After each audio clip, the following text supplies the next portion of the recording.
اور ابھی آپ کو براہ راست یہ چلتے ہیں، اس وقت سینٹ کا اجلاس جاری ہے اور وزیر قانون اعظم نصیر تارڑ اظہار خیال کر رہے ہیں۔ جماعتوں نے کنسنسس کے ساتھ کہا کہ ریٹائرڈ بھی ہوں، حاضر سروس بھی ہوں، الیکشن کمیشن پہ چھوڑتے ہیں وہ کن کو لگانا چاہتا ہے۔ 2013 میں ریٹائرڈ ججز لگے تھے، 2013 سے 2018 والے، اس میں ایک کمیشن بھی بنایا گیا جو اس وقت کے چیئرمین تحریک انصاف کے کہنے پہ بنا، وہ جو 35 حلقوں کی بات کرتے تھے یا 43 حلقوں کی۔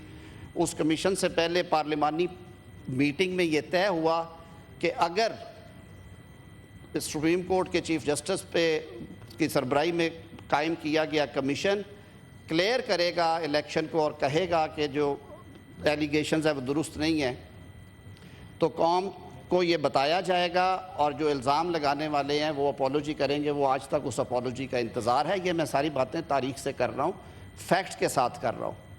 2013 میں ریٹائرڈ سیشن ججز کے ٹریبیونلز تھے سر، 80% پٹیشنز ڈیسائیڈ ہوئی تھی، انپریسیڈنٹڈ ہے، کبھی نہیں ہوئی اتنی زیادہ۔